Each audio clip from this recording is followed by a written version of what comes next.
Salut les youtubeurs, je suis avec Simon et Pauline de Périplétie.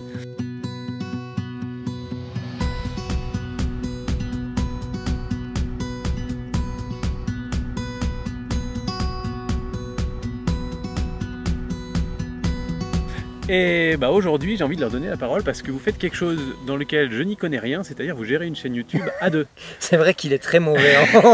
On va lui apprendre. Gérer une chaîne YouTube, non. Gérer une chaîne YouTube à deux en couple, et c'est une question que peut-être beaucoup d'entre vous se posent, soit pour aujourd'hui, soit pour plus tard d'ailleurs. Et je pense que ça peut être intéressant d'avoir votre point de vue pour savoir comment vous travaillez, et les avantages et les inconvénients. Du coup je vous laisse avec eux, et je vous donne la parole et on se retrouve à la fin. Alors, transparence YouTube, nous avons des petites anti-sèches. Pour les coulisses, on avait écrit chacun de notre côté les avantages et les inconvénients, et figurez-vous qu'on avait les mêmes. Qu'on avait les mêmes, donc c'est quand même bien trouvé. Le premier avantage, pour moi, c'est dans la complémentarité. Parce que, par exemple, dans notre cas, moi je suis un peu plus, on va dire, technique, montage, prise de vue.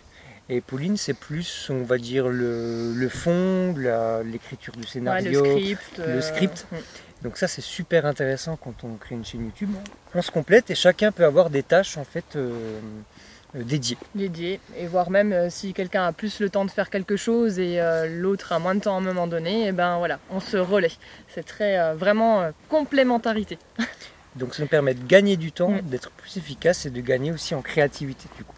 Alors le deuxième avantage, c'est de pouvoir compter sur l'autre pour s'encourager et garder sa motivation. Parce que quand on gère une chaîne YouTube, il y a des fois où on a des coups de mou, on se dit mais pourquoi on fait ça? Est-ce que j'ai vraiment raison? Est-ce que je vais dans la bonne direction? Et en fait, on a des coups de mou, et quand l'autre est là, souvent ils sont pas au même moment, et ça nous aide à nous rebooster. Et c'est pareil en voyage, ça nous était arrivé en tour d'Europe. Des fois on a des coups de mou sur des longs voyages, et d'être les uns les autres, bah ouais, ça nous donne la niaque. Voilà, on n'est pas seul face à une caméra, voilà, on est deux et c'est bien. Troisième. La preuve, c'est que je leur ai demandé de parler chacun leur tour, ils sont pas capables de... Il y a forcément l'autre qui parle derrière. Hein. On est des très mauvais clients. Switch. C'est vrai.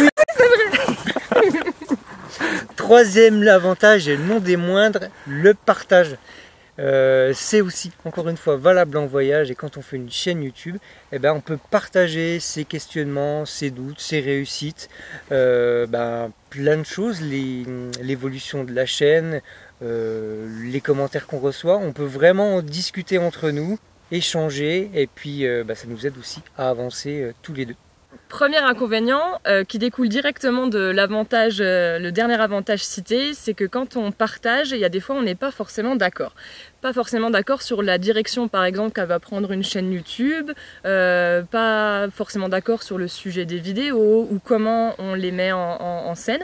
Donc ça c'est ce qui est intéressant d'une part, c'est de débattre, mais des fois on n'est pas d'accord. Alors il faut argumenter et il faut tomber d'accord, et je dirais que c'est un peu comme dans un couple d'ailleurs, il faut faire des compromis, et dans ces cas-là, ça ne devient plus un inconvénient, ça devient un avantage. Par exemple, sur YouTube, il y a le super chat qu'on peut activer, et Simon est quand même plus enclin à faire ça fait quand même plusieurs fois qu'il me ramène ça sur le tapis. Du genre, ah mais il y en a quand même qui le font beaucoup, et moi j'ai une grosse réticence à ça, et du coup ça nourrit par exemple actuellement nos discussions. Voilà. Après je pose la question innocemment pour avoir aussi son avis et savoir si on doit le faire ou pas. Je la prépare psychologiquement pour que dans 3 mois... C'est ça, je suis peut-être un petit peu vicieux. Deuxième inconvénient, c'est valable un peu tout au long de la chaîne, notamment au début, c'est l'image de soi qu'on va avoir quand on tourne. Parce qu'on n'aime pas sa voix, on n'aime pas forcément se voir. Donc quand on est tout seul, c'est déjà quelque chose, on n'aime pas nous, on n'aime pas... On n'aime pas l'autre. Oups. Attends, j'apprends. Ouais, c'est l'image de soi, on a du mal des fois à se voir, à s'entendre parler, et du coup c'est aussi valable pour l'autre personne. Et donc tout ça, ça peut demander encore beaucoup plus de temps, parce qu'au montage, on va être encore un peu plus pointilleux, en disant bah non, j'aime pas trop ce plan-là, parce que j'aime pas, ou là j'aime pas ma voix, j'aime pas mon tic. Donc voilà, ça nous est arrivé, notamment au début, beaucoup comme ça de temps à passer à un peu se scruter. Et en fait, l'objectif, c'est aussi d'oublier un petit peu ça. J'entends quelqu'un qui arrive. Non mais carrément, ça, si je peux me permettre, moi je tourne mes vidéos tout seul et quand ma femme est là, même si ça fait très longtemps qu'on se connaît et qu'on se connaît très bien, je suis incapable de tourner une vidéo quand elle est là.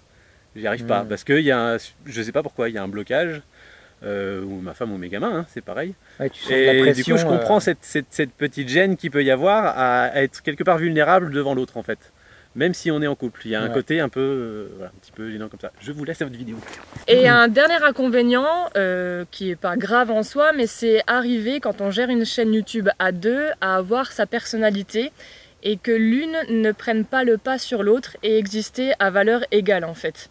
Parce que c'est important, c'est ça qui donne l'identité de la chaîne. Et c'est beaucoup plus simple à mon sens quand on est seul parce qu'on est tout seul à décider et on est tout seul. Alors que quand on est deux, eh ben, il faut pouvoir arriver à se compléter et à une certaine complémentarité dont on parlait au départ. Elle peut être plus ou moins évidente et des fois ça vient pas. Bon, avec nous ça marche plutôt bien, on touche du bois, hein, ainsi que du singe, mais voilà. Ta personnalité prend un petit peu trop le dessus. C'est pas vrai. Bah, tout à l'heure c'était pas le cas. Hein. Merci beaucoup pour ces super conseils. Il y a vraiment pas mal de choses à dire, je pense, sur le sujet. Moi, ça me donne pas envie de faire une chaîne YouTube en couple. C'est vrai, ça donne pas quoique si, on a un petit projet de chaîne YouTube avec ma femme. On l'a pas encore démarré, mais il y a un petit projet secret. Scoop. Donc tu es prêt à... Oui, parce que ce serait un truc vraiment qu'on fait à deux et qui est une passion commune. Et voilà, ça pourrait, dans ce sens-là, oui. Donc je voulais vous remercier beaucoup. Merci beaucoup Pauline et Simon. Est-ce que vous pouvez parler vite fait de Péripéties? C'est le moment je place ma chaîne. De quoi ça parle? Enfin, moi je sais hein, parce que je suis votre chaîne. Mais voilà, je sais qu'il y a plein de bonne humeur. Et de quoi ça parle? Et où est-ce qu'on peut vous retrouver? Alors, si vous aimez les voyages, si vous êtes curieux, si vous aimez les rencontres, eh ben, il faut se brancher sur la chaîne Péripléties parce qu'on partage à la fois notre expérience et celle des autres en voyage itinérant, ainsi que des trucs et astuces, des tutoriels ou, je viens de le dire, mais des trucs et astuces pour bien vivre un voyage itinérant. Elle a tout dit, c'est magnifique. Et si vous voulez retrouver Sylvain aussi sur notre chaîne, eh ben, n'hésitez pas parce qu'on a préparé aussi une belle vidéo avec des beaux conseils YouTube donc avec Sylvain. Et on voudrait aussi te remercier Sylvain qui est passé là parce que si on nous avait dit un jour qu'on se retrouvait sur le coin des youtubeurs, j'aurais été comme un fou. Ah oui, bah voilà. Mais finalement, t'es pas comme un fou, tu vois, t'y es et puis... Bah si, regarde, j'ai mon petit rectus là. Et puis, je termine aussi pour en profiter pour placer le podcast, parce qu'il y a le podcast Les Créateurs Vidéo, vous êtes les 4e à être dans le podcast. Ça aussi, c'est génial. Et l'épisode est sorti, donc vous pouvez aller le voir dans un lien dans la description. On a un long podcast, probablement d'une demi-heure, 3/4 d'heure, qu'on va aller tourner là dans la foulée, mais qui sera sorti au moment de la publication de cette vidéo, où on va parler de votre chaîne, de par où vous avez commencé, comment ça s'est développé, parce que votre chaîne se développe très vite en ce moment, ça marche super bien et je suis content pour vous. Merci. Et donc voilà, on va creuser un petit peu tout ça, on va creuser dans vos cervelles. Alors creusons, et si vous avez des questions, n'hésitez pas à les poser en commentaire. Appel à l'action. Ouais, on en fait trop des appels à l'action, c'est pas bien. Non, si vous avez des questions, n'hésitez pas, on y répondra volontiers. Tu as encore un truc à dire pour la conclusion? C'est un running gag sur leur chaîne, voilà, si on n'arrive pas à conclure les vidéos, ça dure toujours très longtemps. Donc je voulais mettre aussi un petit peu du mien. Salut les youtubeurs, n'hésitez pas à aller voir tous les liens dans la description du coup, parce qu'on a déjà fait assez d'appels à l'action. Donc allez-y, à bientôt. Bye bye. Mais c'est n'importe quoi. Je voulais juste foutre un petit peu la merde. Ça va? Oui. Oui, n'hésite pas. Moi, je suis pas sûr de couper tant que ça. Putain, comment t'as fait t'as parlé de notre chaîne? Pourquoi tu fais pas pareil sur notre chaîne quand tu... C'est vrai, j'ai bien fait. Pitch parfait là. Si je lui dis, il faudrait que tu dises précisément. Je me suis senti pousser des ailes. Par contre, un désavantage, j'allais dire. Moi, bien parler la France. Avec ton pouce. On n'a pas bu, on n'a pas... Pas de Beaujolais dans cette vidéo. Pas de Beaujolais dans cette vidéo, non rien en plus. On en était où? Inconvénient.